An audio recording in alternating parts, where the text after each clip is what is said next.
Olá, seja muito bem-vindo ao Jornal da Record News. Esta edição também está ao vivo no nosso canal do YouTube e no Facebook da Record News. Vamos aos destaques desta sexta-feira. Corrida pela vacina. O Ministério da Saúde da Rússia anuncia que o processo de registro será iniciado na semana que vem. Se isso acontecer, o país será o primeiro a chegar nessa etapa. Obesidade pode diminuir a eficácia de vacinas contra o coronavírus. Hipótese preocupa os cientistas, já que os obesos têm mais chances de apresentar a forma grave da Covid-19. Importância da máscara. Estudo revela que o equipamento de proteção não só evita o contágio pelo coronavírus, mas também reduz a gravidade da Covid-19. Impacto da violência na infância. Pesquisadores concluem que crianças criadas em ambientes violentos envelhecem mais rápido e podem desenvolver problemas de saúde com mais facilidade.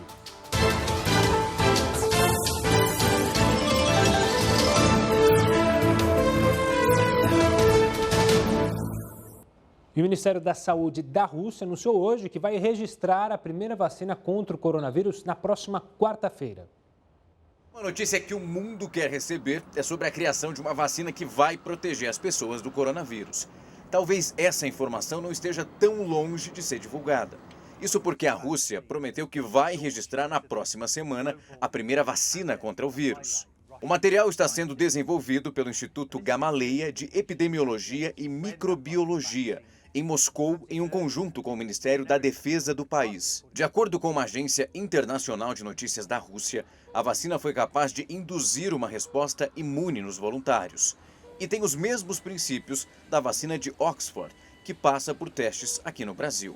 Ela é composta por adenovírus, o vírus que causa o resfriado comum, enfraquecido. E também por fragmentos do novo coronavírus, para poder estimular o organismo a produzir os anticorpos. Se trata de uma tecnologia que nunca foi usada antes. Mas a vacina tem causado polêmica na comunidade científica. Médicos e pesquisadores afirmam que falta divulgação de dados em relação à efetividade da imunização. O Ministério da Saúde russo também afirmou que a vacinação em massa deve acontecer já em outubro e que todos os gastos para o desenvolvimento da proteção estão sendo cobertos pelo Estado. Apesar disso, especialistas em saúde pública seguem prevendo as vacinas para meados de 2021. De acordo com um relatório da Organização Mundial da Saúde, 26 vacinas estão em fase de testes e outras 139 em desenvolvimento. Das 26 em testes clínicos, 6 estão na última fase. A vacina da Rússia não está presente neste relatório da OMS. Bom, ainda falando de vacina, o Brasil se tornou um bom local para estudos para os testes finais das vacinas. O Heródoto Barbeiro já está aqui com a gente e vai explicar as diferenças entre elas e como cada vacina está sendo formulada. Olá, Heródoto. Olá, Gustavo. Como a gente acabou de ver aí, a vacina, que é um assunto extremamente voltado à área científica, ele extravasou da área científica. Ele faz parte hoje de uma guerra geopolítica no mundo.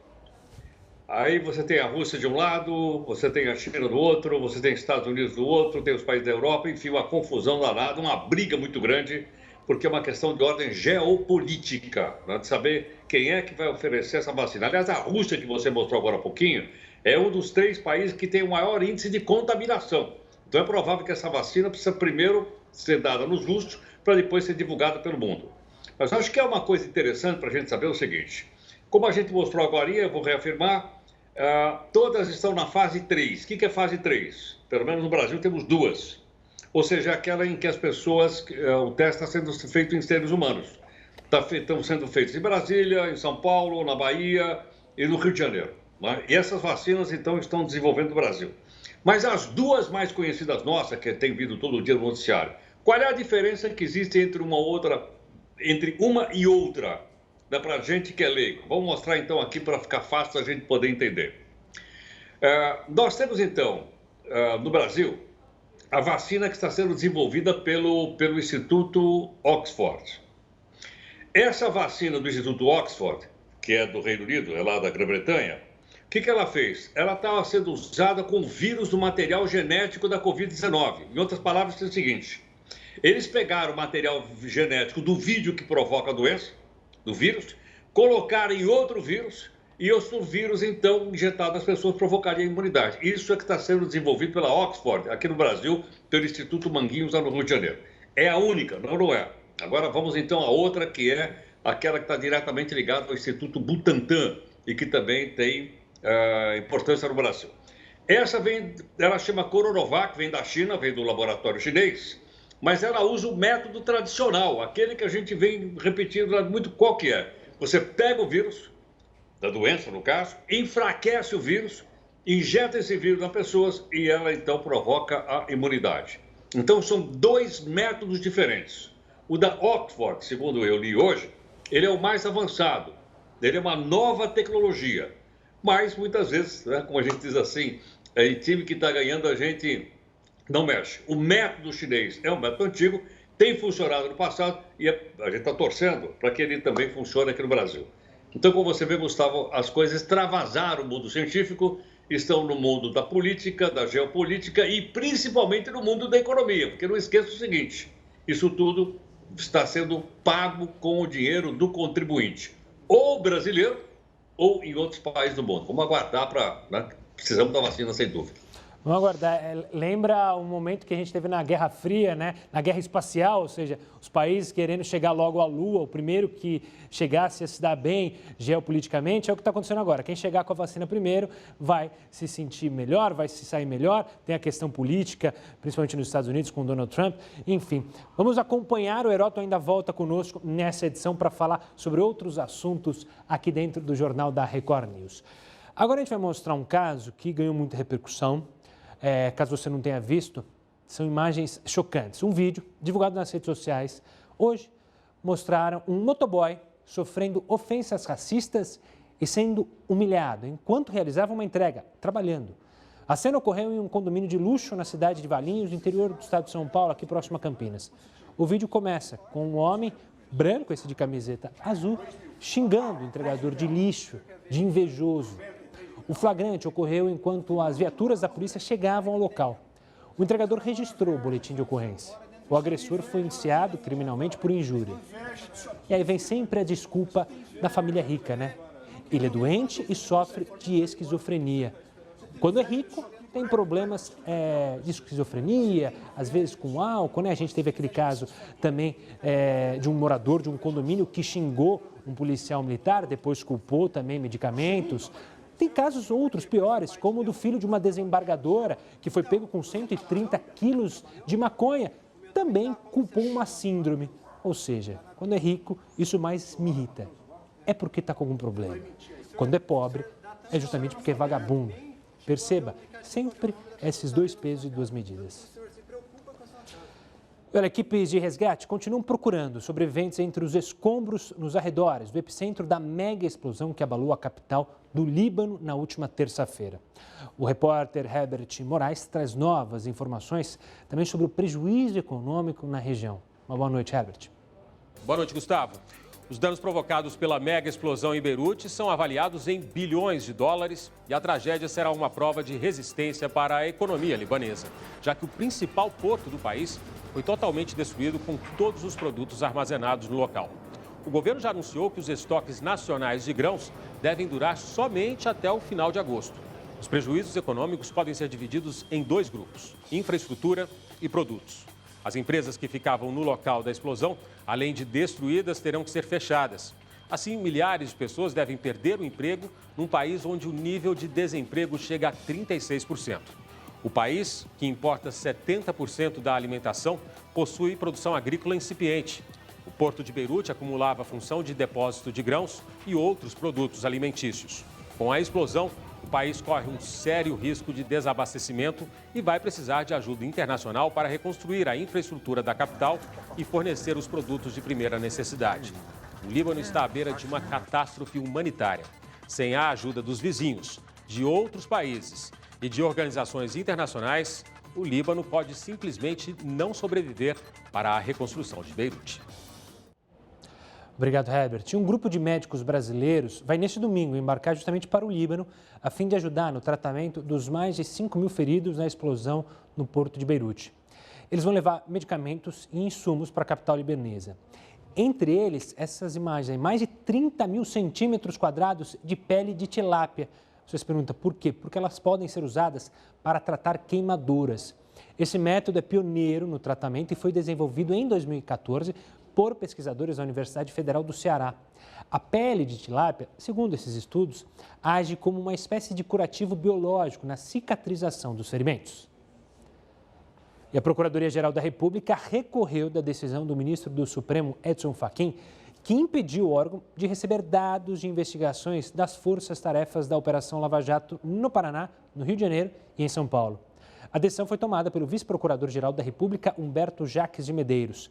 Ele pediu que Fachin reconsidere a decisão ou leve o caso para o julgamento no plenário. Ainda não há prazo para que esse pedido seja analisado. Nessa altura do campeonato, todos já sabem que a máscara de proteção evita o contágio pelo coronavírus, certo? Mas você sabia que o equipamento pode impedir o desenvolvimento de formas graves da Covid-19? Acompanhe a explicação já no próximo bloco, aqui no Jornal da Record News.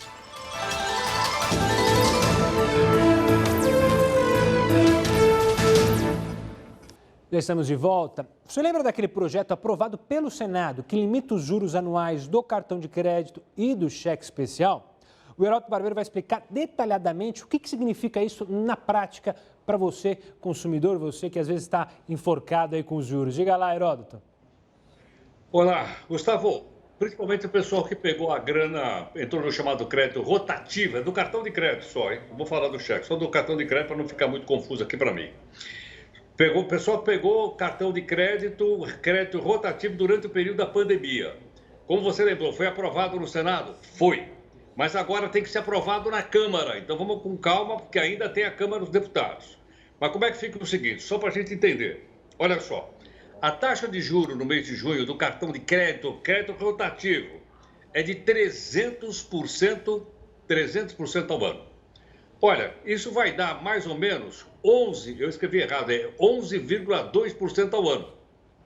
Ok? Então 300% ao ano dá 11,2% ao mês. É quanto a gente paga, então, ou com cheque especial ou com cartão de crédito. É muito alto o juro, como a gente está vendo por aí. É uma coisa quase insuportável.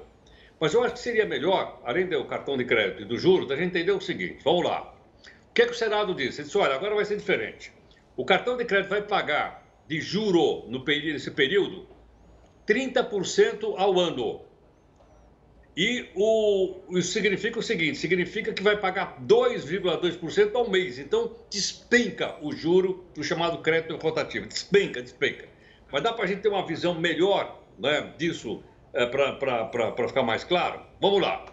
Vamos supor que eu peguei R$5.000 emprestado para pagar aquela dívida que eu devo para você, Gustavo.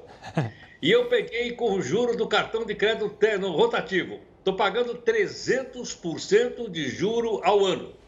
Ou 12,2% de juro ao mês. Eu peguei 5 mil e em um mês eu vou ter que devolver lá para o cartão de crédito R$5.612. Ou seja, num único mês eu vou pagar R$612 de juro. Isso mantido antigamente. E agora, como foi aprovado para o Senado? Vamos mudar então o cenário para ficar mais fácil de entender. Em vez de pagar o juro anual de 300, vou pagar de 30, o que o Senado aprovou ontem. 30% ao ano dá só 2,2% ao mês. Então eu vou lá, pego de novo aqueles R$5.000, lá nesse período da pandemia, e eu vou ter que devolver para o cartão de crédito R$5.110. Ou seja, o meu juro caiu de 300 e tantos reais para R$110. Caiu bastante o juro do cartão de crédito rotativo. Então tem duas coisas que eu quero chamar a atenção. Primeiro, é só para quem pegou grana durante o período da pandemia. Segundo, né, que vai de março a dezembro, como você está vendo aí, desse período. Ou então, lembrando o seguinte, isso para ir para frente, para derrubar de 300 para 30, depende ainda da aprovação da Câmara dos Deputados. É provável que esse projeto chegue na Câmara na semana que vem, vai ser, logicamente, discutido, debatido, e aos poucos a gente vai explicando aqui. Mas olha, é uma pancada nos juros do nosso país, especialmente cartão de crédito e cheque especial. Boa, Heraldo, e fica tranquilo, os 5 mil reais que eu te emprestei, eu não cobro juros porque eu não sou agiota, pague quando puder. Heraldo volta daqui a pouquinho aqui com a gente. Agora a gente fala de um novo estudo que concluiu que as máscaras também podem ajudar a reduzir a gravidade da Covid-19. A importância do uso das máscaras para evitar o contágio pelo coronavírus já é conhecida. Esse item se tornou obrigatório em praticamente todos os países na luta contra o avanço do vírus. Mas agora, um estudo realizado por médicos da Universidade da Califórnia e também por um pesquisador da Universidade Johns Hopkins concluiu que ao usarem a máscara de forma correta, as pessoas são expostas a uma baixa carga viral. Assim, se essa pessoa for infectada, a doença se manifestará de forma mais branda ou até assintomática. Para chegar a essa conclusão, os especialistas examinaram vários casos e compararam situações em que um grupo usava máscaras e outro não. Ao analisar a relação entre quem ficou doente com sintomas mais graves e quem apresentou os sinais mais brandos, eles perceberam que os indivíduos que usavam a máscara corretamente foram os mesmos que tiveram sintomas leves ou então assintomáticos. Esse estudo reflete resultados de experimentos realizados no passado, onde humanos eram expostos a diferentes volumes de vírus não letais. Esses experimentos demonstravam que as pessoas que eram expostas a cargas virais mais altas desenvolviam sintomas mais graves. Os 3 responsáveis pelo estudo afirmam que esses resultados obtidos podem servir de incentivo para quem ainda não utiliza a máscara de maneira correta. O uso do item só não pode impedir que você fique doente, mas também pode evitar o desenvolvimento da forma mais grave da doença. Cientistas apontam que, mais do que nunca, as metrópoles precisam delas, das árvores. O Heraldo vai nos explicar qual é a importância delas para frear as mudanças climáticas. É daqui 30 segundos, é rapidinho, não sai daí.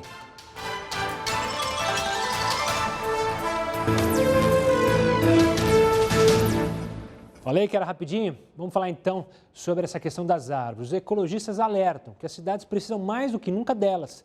O professor Heraldo Barbeiro vai falar sobre esse assunto, explicar a importância das árvores para nossas metrópoles. Diga lá, professor. Olha, Gustavo, como você sabe, os prefeitos já estão em campanha para a reeleição. Deve ser bom porque não tem um prefeito que não quer se reeleger no país. Então é a época da maquiagem na cidade. Bota uma arvorezinha ali, planta outra lá, põe um coqueirinho na avenida, né, para ficar bonitinho e tal. Pois é. Mas agora os cientistas estão dizendo o seguinte, isso não é mais suficiente para as cidades do mundo. Entre elas, essas que a gente está mostrando, algumas aí são da China, mas vale também para o Brasil. O que significa isso? Significa o seguinte, que muito mais do que a beleza, porque tem beleza, logicamente, as árvores, ela está diretamente ligada ao combate à poluição das grandes cidades brasileiras. Pode ser mundiais, aí no caso a gente está vendo Londres. Pode ser Paris, pode ser Mumbai, pode ser São Paulo, pode ser o Rio de Janeiro, enfim. Uma parte dessa poluição ações de árvores do mundo. Por esse motivo, ela absorve uma quantidade imensa, especialmente da poluição provocada pelos carros, de uma maneira geral, aí da cidade de Paris, como todo mundo está vendo. Ela combate o calor, ela melhora a temperatura da cidade e ela também diminui, por incrível que pareça, uma quantidade maior de árvores. Ela diminui o estresse e diminui até as questões sociais. Está aí algumas visões também das cidades brasileiras. Portanto, a árvore deixou, Gustavo, de ser apenas uma questão de ordem estética, porque elas são realmente muito bonitas. Aí a cidade de Londres, aí é o chamado London Eye, né, fica pertinho aí do rio Dâmisa. Ou seja, para se tornar um elemento importante para melhorar a qualidade de vida da nossa cidade. Como a gente vai ter eleição para prefeito, quando o cidadão bater na sua porta aí, vai bater na minha, na sua, e vir falar de plano para a cidade, combate à poluição, vamos perguntar para ele, escuta, quantas árvores o senhor pretende plantar na sua próxima gestão? Mas não vale colocar aquela sementinha, né? E dizer, olha, infelizmente, em 4 anos essa árvore não vai crescer. Mas nós vamos acompanhar isso, viu, Gustavo? Vamos ficar de olho. Heraldo, obrigado pela participação. Tenha um ótimo final de semana. A gente se encontra segunda-feira, combinado? Obrigado. Valeu, Heraldo, doutor. Vamos falar do bruxo, Ronaldinho Gaúcho. O Ministério Público do Paraguai desistiu da denúncia contra o craque e ele vai poder voltar ao Brasil. Preso junto com o irmão desde o dia 6 de março, por causa daquela documentação falsa usada por ambos para viajar até o Paraguai. Os 2 irmãos ficaram presos durante 1 mês na cadeia. Teve até torneio de futebol Depois eles conseguiram migrar para o regime domiciliar quando foram para um hotel em Assunção, um belo de um hotel. O Ministério Público do Paraguai concluiu as investigações sobre o caso e decidiu não apresentar, então, mais nenhuma denúncia contra Ronaldinho e o seu irmão, o que deve, então, fazer com que ele volte logo para o Brasil. A gente, claro, segue acompanhando. Um estudo, veja só, ele apontou que crianças que crescem em ambientes violentos ou sem acesso a direitos básicos podem envelhecer mais rápido e também adoecer com mais facilidade. Veja só. Pesquisadores da Universidade de Harvard analisaram dados de 119 mil crianças que foram criadas em ambientes agressivos e chegaram à conclusão de que o abuso infantil, a agressão sexual, a negligência emocional e a pobreza extrema podem fazer com que elas envelheçam mais rápido e desenvolvam problemas de saúde com mais facilidade. As crianças que sofrem violência física, psicológica ou sexual, elas acabam por desenvolver uma espécie de uma anestesia emocional, né? Então ela passa a não mais se importar com as agressões que ela sofre. E até mesmo, em alguns casos, ela passa a provocar essas agressões por ser a única fonte de atenção que elas recebem. Nessas pesquisas, foi observado que em ambientes ameaçadores, onde provavelmente há abuso, assédio e violência, o envelhecimento das crianças é mais acelerado e mais drástico do que em ambientes considerados insuficientes, que são marcados por negligência ou miséria. O desenvolvimento cerebral acelerado ocorre de forma com que as crianças se adaptem e respondam a ameaças mais rapidamente para se proteger. Porém, essas adaptações podem ter consequências sérias para a saúde mental e física na vida adulta. Quando elas crescem e ficam mais velhas, essas experiências de enfrentamento de tantas adversidades podem levar ao desenvolvimento de diversos problemas, como depressão, distúrbios de ansiedade, déficit de atenção, abuso de substâncias e até doenças cardiovasculares. Muito importante que os pais, quando eles têm uma dificuldade de relação entre o casal, que eles peguem e saiam para discutir realmente o que está acontecendo entre o casal e não na frente dos filhos. Porque são papéis diferentes que cada um que os pais vão exercer, que é o papel de pai, o papel de mãe e é o papel marido e mulher.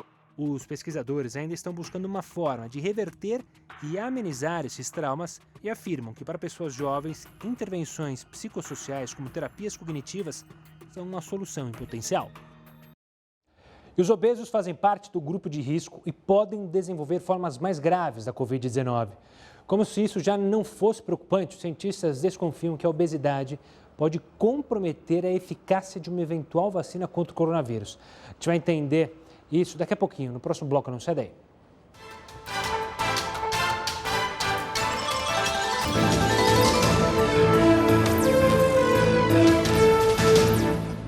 Já estamos de volta para falar que o governo de São Paulo adiou para 7 de outubro a volta às aulas em todo o estado. No entanto, as regiões que estão na fase amarela há mais de 28 dias podem reabrir as escolas já no dia 8 de setembro para aulas de reforço e uso de laboratórios e biblioteca. Vale lembrar que, apesar de estarem autorizadas pelo governo do estado, as prefeituras que decidem se vão ou não retomar as aulas presenciais. E a decisão do Campeonato Paulista está chegando.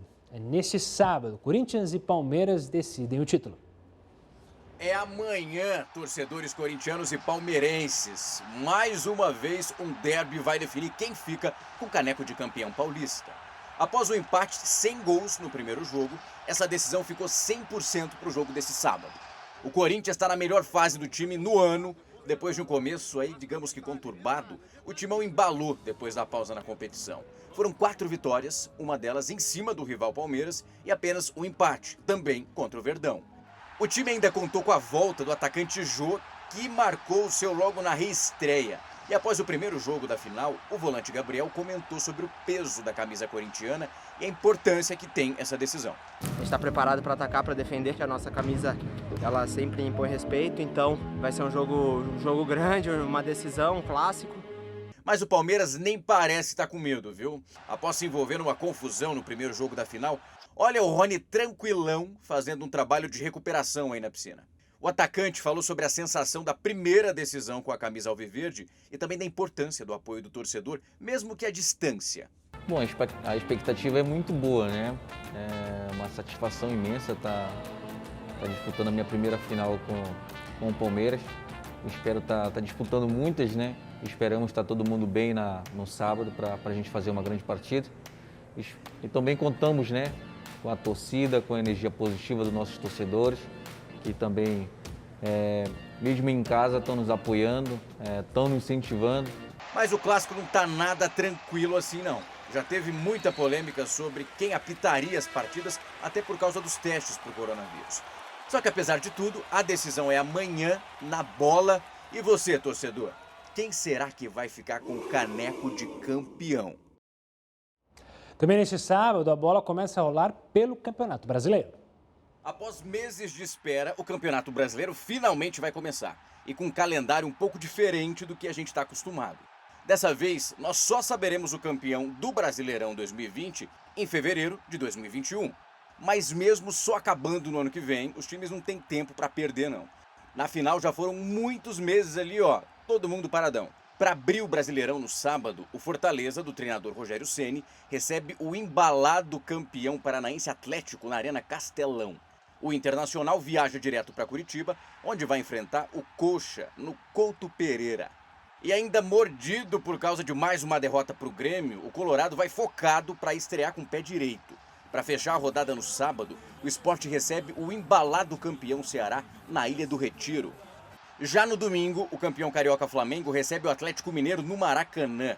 Em meio à crise, o Santos joga contra o Red Bull Bragantino, lá na Vila Belmiro. Os dois times foram eliminados nas quartas de final do Campeonato Paulista, mas a eliminação pesou muito mais para o lado santista. Custou até a cabeça do treinador Gesualdo Ferreira. Outro eliminado nas quartas do Paulistão também joga no domingo, e é o São Paulo, que vai enfrentar o Goiás fora de casa. E a coisa tá complicada pro tricolor paulista, viu? Depois da queda no Paulistão, a torcida organizou um protesto na frente do CT da Barra Funda, em Cotia também. Agora o time vai pressionado para ter bons resultados no início dessa competição nacional. O Grêmio, finalista do Campeonato Gaúcho, fecha a rodada no final de semana contra o vice-campeão carioca, o Fluminense, em casa. 3 rodadas foram adiadas por conta aí dos campeonatos estaduais. Botafogo e Bahia não se enfrentam devido à final do Campeonato Baiano. Palmeiras e Vasco e Corinthians e Atlético Goianiense também foram adiados, já que Palmeiras e Corinthians fazem a final do Paulistão nesse sábado. E aí, torcedor, como é que tá esse coração pro início de mais um Brasileirão? Olha só, cientistas suspeitam que uma potencial vacina contra o coronavírus seria menos eficaz na proteção de obesos contra a doença. O especialista no tratamento da obesidade, Cid Pitombo, vai explicar o porquê disso. Cid, obrigado pela participação aqui conosco. Qual que é, então, a justificativa para essa possibilidade da vacina não ser tão eficaz com os obesos? Boa noite para vocês. Na verdade, a gente não tem ainda resposta em relação ao coronavírus, em relação às vacinas para o coronavírus no tratamento dessa doença em obesos, né? O que a gente tem é um histórico de outras vacinas, né, da gripe influenza, do H1N1, do próprio tétano, da hepatite, que demonstraram que a eficiência, né, a produção de anticorpos no paciente portador de obesidade, ela é menor do que no paciente, vamos dizer, dito magro, né, dito saudável. Então, quando o paciente é portador de obesidade, a resposta imunológica a esse estímulo da vacina pode sim ser menor no portador de obesidade. Daí a gente tem esse tremendo cuidado para que essa população não continue engordando e produzindo esses problemas que são até esses relacionados à vacina do coronavírus, que a gente não sabe ainda se vai ser ou não eficiente ou ter boa resposta no paciente portador de obesidade. Doutor, ao fundo eu estou vendo um livro sobre cirurgia da obesidade e eu queria te perguntar justamente isso. Você falou, os obesos podem ter problemas na produção dos anticorpos.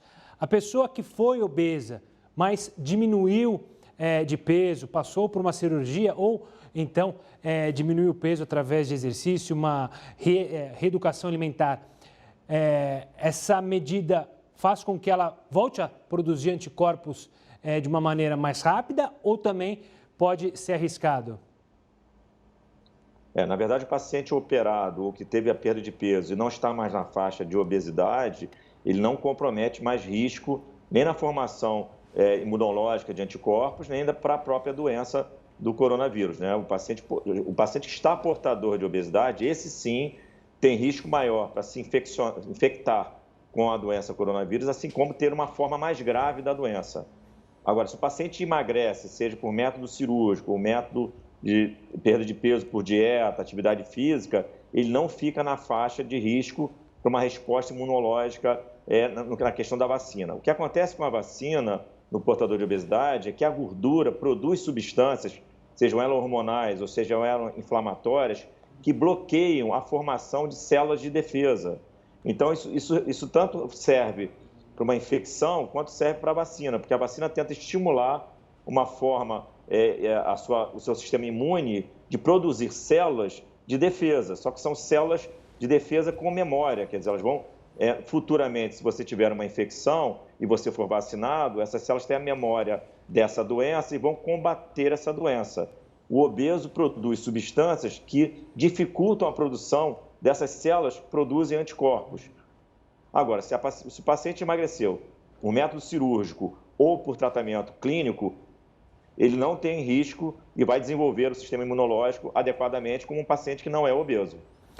E, doutor, te preocupa esse momento do país que as pessoas estão confinadas e muitas exagerando na comida e, como você mesmo disse, a obesidade pode ser um fator de risco para a Covid-19. Nossa população hoje, ela está muito acima do peso, não está tanto na média internacional. Esse momento que a gente está vivendo te preocupa as pessoas ganharem mais peso, já que não estão fazendo exercício? São dois fatores super importantes. O primeiro, ganhar peso nessa quarentena tem muito a ver com o que você está levando para dentro de casa. Então, as pessoas não devem ganhar peso, porque vão se tornar obesos, vão se tornar um grupo maior de risco para a doença, bem como vão ter uma resposta imunológica provável menor a uma vacinação.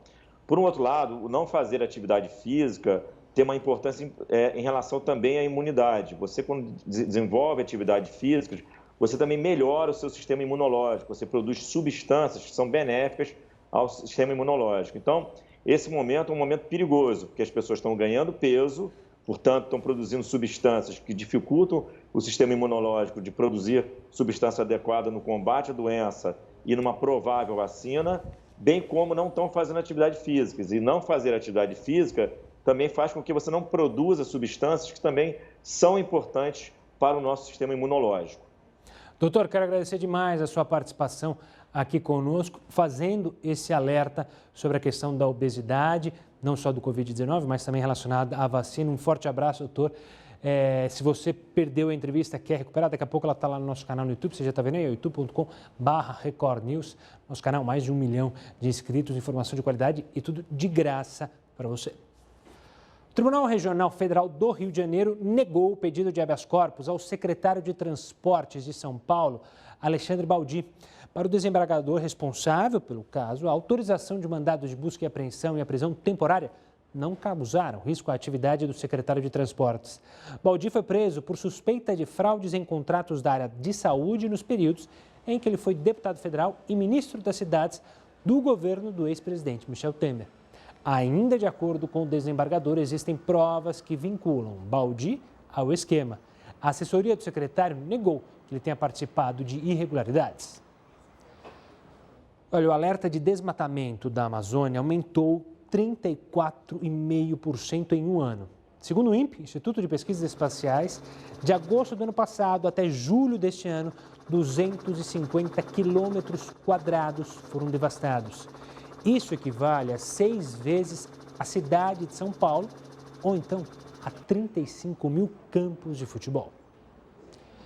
Então, a Mega Sena acumulou e pode pagar 6 milhões e meio de reais neste sábado. O sorteio está marcado para as 8 da noite. As apostas podem ser feitas até 1 hora antes, ou seja, até às 7 da noite de sábado. Lembrando que você não precisa ir até a lotérica para fazer a aposta. Pode utilizar também o aplicativo da Caixa. A Latam, maior companhia aérea do país, vai demitir mais de 2 mil funcionários. O curioso é que é tudo pela internet. A gente vai entender todos os aspectos dessa nova forma de desligar funcionários no próximo bloco. Não sai daí.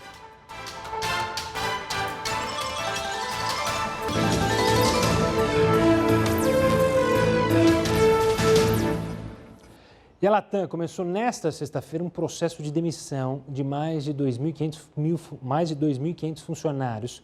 Por causa da pandemia, os desligamentos serão feitos de forma online. Mas será que esse processo de demissão online é igual ao, digamos, offline? O Volney Tadeu Ferreira, diretor jurídico da Associação Brasileira de Recursos Humanos, vai explicar para a gente. Antes de mais nada, obrigado pela participação.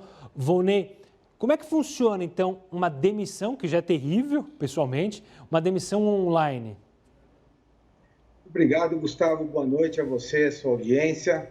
Bem, é um processo que deveria ser, como todos os demais, um processo como no presencial, normal.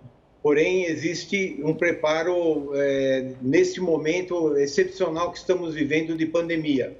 Então, é necessário que as empresas se preparem para isso, através dos seus profissionais de recursos humanos, seus gerentes ou líderes, né? Eles estejam preparados para fazer esse atendimento com uma forma mais humana possível, fazer com que o profissional que está sendo desligado entenda que a situação impede o presencial, justifique essa ausência e faça com que ele compreenda as dificuldades desse momento. Mas o presencial, que seria o ideal, pode ser substituído muito bem pelo virtual, porém com as cautelas, estando preparado para isso, estando com uma lista de perguntas e respostas para que o trabalhador certamente vá orientado para essa situação, né? Doutor Volney, a gente se acostumou agora a ver muitas contratações online. E muitas pessoas de recursos humanos dizem que essa é uma tendência, ou seja, contratar de maneira online, entrevistas online. Você acredita que a gente pode também ter uma normalização da demissão online mesmo após a pandemia ou não? Você acredita que isso é só pelo momento mesmo? Olha, Gustavo, é só um momento excepcional. Não há como substituir o presencial, todo o que envolve, o que está em torno de uma situação de desligamento de uma pessoa, né?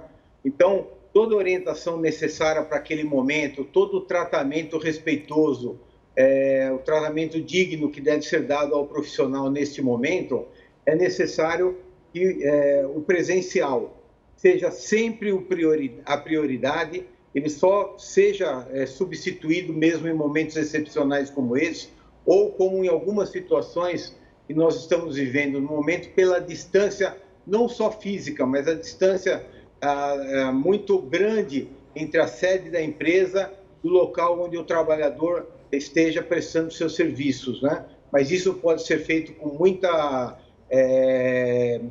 tranquilidade, desde que o profissional esteja preparado, seja ele o profissional de recursos humanos, seja ele o líder da empresa, né? É fundamental que ele esteja com uma lista de situações que podem ser questionadas pelo profissional, com todas as orientações sobre o aviso prévio, tempo de pagamento, exames médicos que ele precisará fazer ou não, materiais que ele precisa devolver, em que momento ele estará recebendo os materiais para isso, os documentos necessários para configurar o seu desligamento, as anotações necessárias em seu prontuário. Então, estando com isso tudo em mãos, preparado, não há como falhar. E sabendo depois como conservar essas informações que a gente orienta sejam gravadas e depois confirmadas por escrito para o trabalhador através de uma mensagem ou por um WhatsApp ou mesmo por e-mail ou até uma mensagem de celular para ele. Doutor Volney, algumas categorias, não vou saber dizer, mas eu quero perguntar justamente para você. Às vezes há necessidade de alguém do sindicato para participar de uma homologação dessa demissão. Sim. Isso também acontece no online? É preciso fazer uma conferência ali com membros ou do sindicato, enfim, esse tipo de coisa? Acontece também? Sim, pode acontecer, Gustavo, embora esse procedimento hoje esteja dispensável pela legislação, algumas negociações coletivas mantiveram essa obrigação de conferência. Os sindicatos, muito compreensivos com esse momento, estão realizando esse trabalho à distância e de uma forma virtual. A própria Secretaria Especial de Emprego e Trabalho e Previdência do Ministério da Economia autorizou que as assinaturas nesse momento fossem todas virtuais, de forma que o comparecimento presencial ou a assinatura presencial não se faz necessária mais nesse momento. Mas a conferência está sendo realizada por esses sindicatos, estão fazendo um trabalho, quando necessário, de conferência e, até o momento, não se tem notícias de que haja qualquer tipo de burla ou fraude desses procedimentos. Doutor Volney, obrigado pela explicação, pela análise, para a explicação das pessoas sobre esse momento mesmo delicado. Um forte abraço ao doutor Volney. Está aí, né? Uma necessidade da demissão ser online. Enfim, claro que ser demitido é sempre terrível, sempre é melhor pessoalmente, mas infelizmente o momento exige essa precaução. A Itália decidiu arrumar uma solução para enfrentar o coronavírus e retomar algumas vendas. A população está revivendo, na verdade, é uma alternativa usada lá na época da peste negra. Muitos estabelecimentos tiveram que inovar para conseguir atrair novamente o público. Na Itália, a situação não foi diferente. As pessoas encontraram uma solução antiga para respeitar o distanciamento social. Uma tendência muito curiosa está sendo vista novamente pelas ruas italianas. As janelas de vinho. Há muito tempo, em Florença, na região da Toscana, o consumo de vinhos acontecia por meio dessas janelas. Os clientes retiravam as bebidas dos pequenos buracos que eram esculpidos nas paredes de concreto de vinícolas e lojas para garantir uma distância social segura contra a peste negra. De acordo com a Associação de Vinhos da Itália, os proprietários de lojas resolveram voltar no tempo e usar as janelas para distribuir bebidas alcoólicas, xícaras de café e até sorvetes. Eles garantem que, dessa forma, todos ficam livres de germes e do contato físico. As janelinhas viraram uma curiosidade arquitetônica. Quem passeia por Florença pode notar que em várias residências elas estão lá, firmes e fortes. Mas agora, com a pandemia, voltaram a ser úteis. Os clientes podem passar por esses locais, pegar alimento e sair rapidamente. A tradição é antiga, mas lembra bem o famoso e popular drive-thru, que também caiu cada vez mais no gosto das pessoas neste período de confinamento. E o Jornal da Record News fica por aqui. Tenha uma ótima noite, um ótimo final de semana e fique bem informado agora com mais uma edição do Jornal da Record. Tchau, tchau.